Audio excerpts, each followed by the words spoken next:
Hello বন্ধুরা, সবাই কেমন আছেন? আশা করি ভালো আছেন। তো আজকের ব্লগ হচ্ছে কৃষক কিভাবে ধানের জমিতে পানি দেয় তাই আপনাদের দেখাবো। তো দেরি না করে চলুন ভিডিওটি শুরু করা যাক। তো বন্ধুরা, আমরা যেখান থেকে পানি দেবো সেখানে চলে এসেছি। তো আমাদের গ্রামে এটাকে ডিপ বলে। তো এই ডিপটাকে এখন আমরা স্টার্ট করব। তো চলুন স্টার্ট করি। তো বন্ধুরা, স্টার্ট করে দিলাম। এই যে দেখুন বন্ধুরা, কত স্পিডে পানি বের হচ্ছে।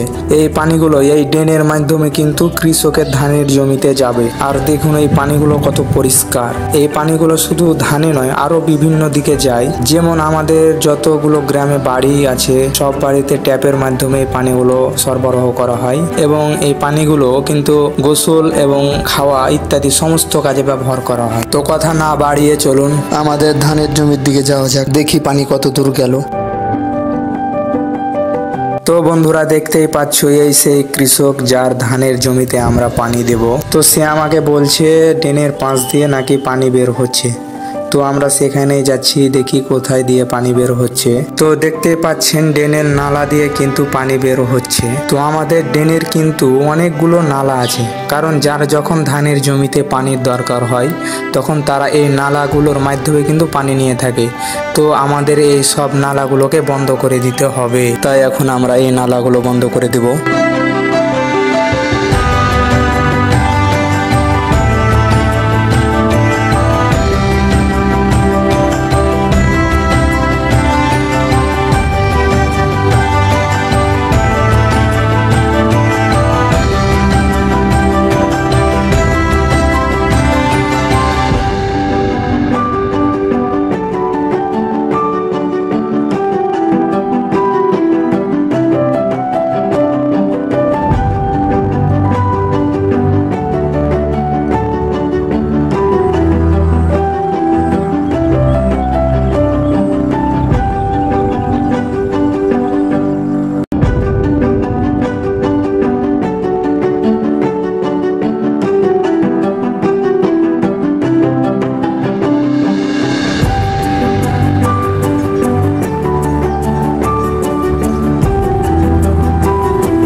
তো বন্ধুরা, দেখতেই পাচ্ছেন আমাদের সমস্ত নালাগুলো বন্ধ করা হয়ে গেছে। তো আমরা এখন দেখব কৃষকের ধানের জমিতে পানি যাচ্ছে নাকি অন্যদিকে পানি চলে যাচ্ছে, তাই দেখার জন্য আমরা যাচ্ছি।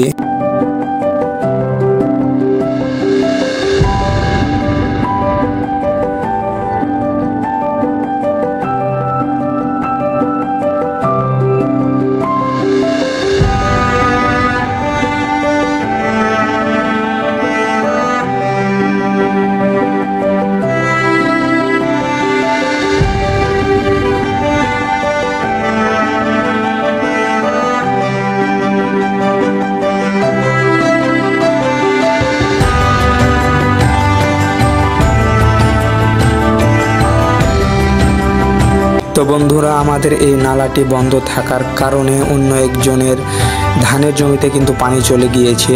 তো আমরা এখন এই নালাটি খুলে দেব।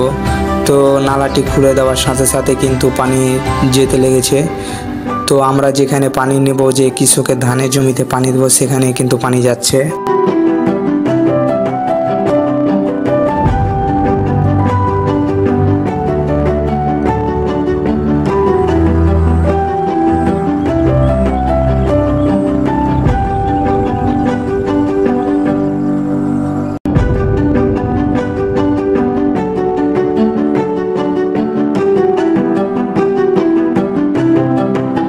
তো বন্ধুরা, দেখতেই পাচ্ছেন এই সেই ধানের জমি যেখানে পানি দেওয়ার জন্য আমরা এত কষ্ট করে পানি নিয়ে আসছি। ফাইনালি কিন্তু আমাদের ধানের জমিতে পানি প্রবেশ করতে লেগেছে। তো বন্ধুরা, আপনারা দেখতে পাচ্ছেন কিভাবে পানি প্রবেশ করছে। তো আমাদের এই ধানের জমিতে পানি হতে কিন্তু প্রায় 40 থেকে 50 মিনিট সময় লাগে পানি হতে। তো ফাইনালি আমাদের ধানের জমিতে কিন্তু পানি হয়ে গেছে। তো আমরা এইভাবে গ্রামের ধানের জমিতে কিন্তু পানি দিয়ে থাকি। তো বন্ধুরা ভিডিওটি কেমন হয়েছে অবশ্যই কমেন্টে জানাবেন এবং আমার চ্যানেলটি সাবস্ক্রাইব করে দিবেন এবং পাশে থাকা বেল আইকনটি অন করে দিবেন আর লাইক কমেন্ট শেয়ার করবেন। তো বন্ধুরা ভালো থাকুন, সুস্থ থাকুন, খোদা হাফেজ।